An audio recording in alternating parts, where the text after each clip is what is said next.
Hey everybody, Shelly here, and today I thought I would show you a bit of the process that I'm going through for this more finished, formal painting.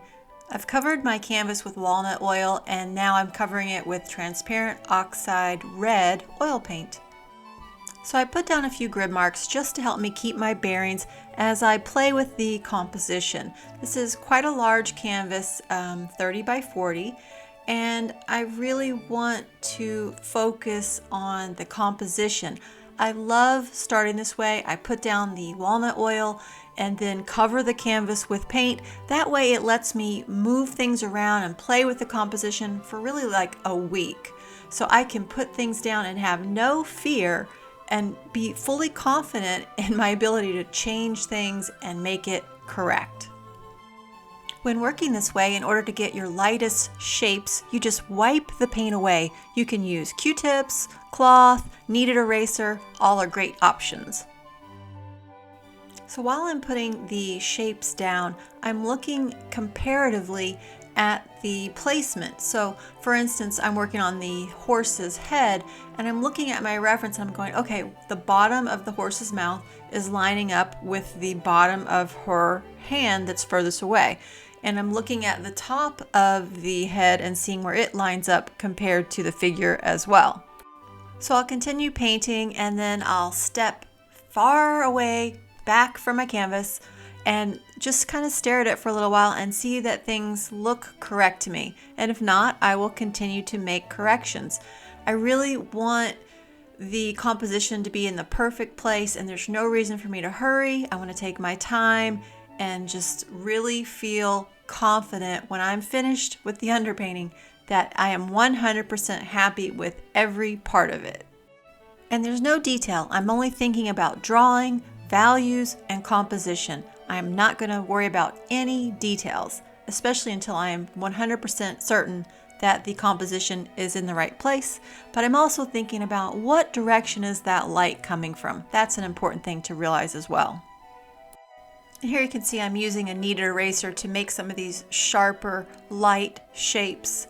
I'm putting in a little bit of detail here, but it's more just kind of compositional, directional lines that I'm thinking about. Hey, if you're getting some value out of this, hit that thumbs up button. It really helps the channel out, and be sure to subscribe if you haven't already. And thanks to everybody who has subscribed. You guys are awesome. So sometimes you're painting and you feel like it's just not lining up. Things just look off.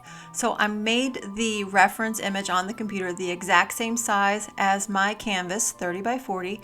And now I'm using one-to-one measuring to find exactly where things are supposed to be right now. And if you're looking for a little extra help and some instruction, you can go to sjcportraitcourse.com. Here you'll find a nice selection of portrait courses to choose from and even a free course on how to start your portraits.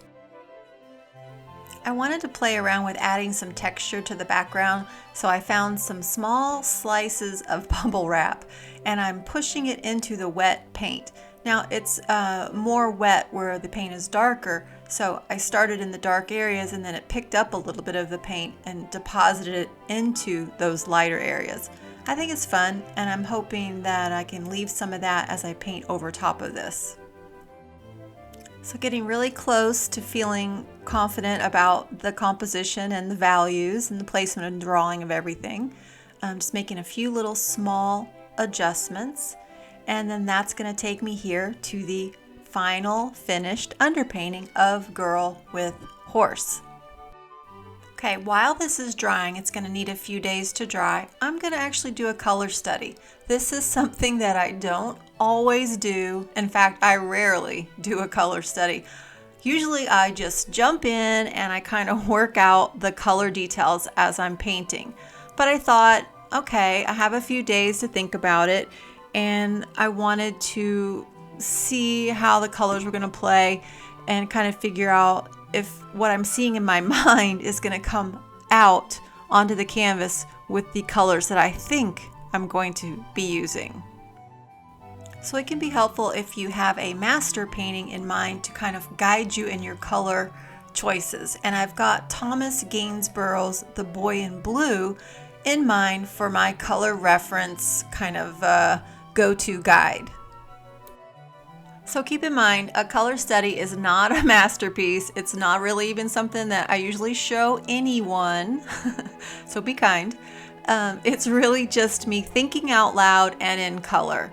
So there's really no great detail I really painted this fast. It was like a couple hours and I was done.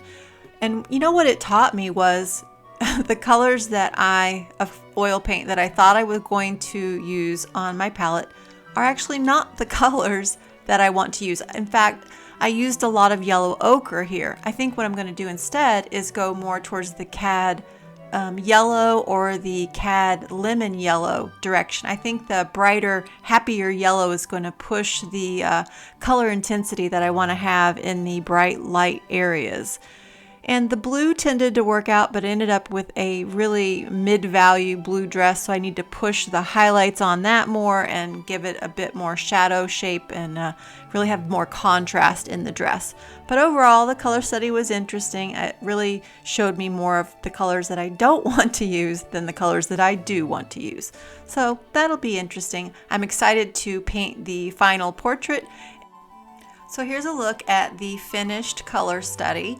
It was small, just like 9 by 12, a horizontally oriented little canvas board that I painted it on. And now I'm going to wait a few more days till the large canvas dries, and then I'm going to start painting on top of that canvas. In the meantime, what I like to do, it's on my easel in the studio. I'll go in there, I'll sit, I'll stare at it and kind of vision in my mind what it's going to look like in color. And then when it comes time to paint, I'll be ready. Hey, and here's a reminder, be sure to check out all the great free stuff that I have for you in the description. Thank you so much for watching, and I will see you in the next one.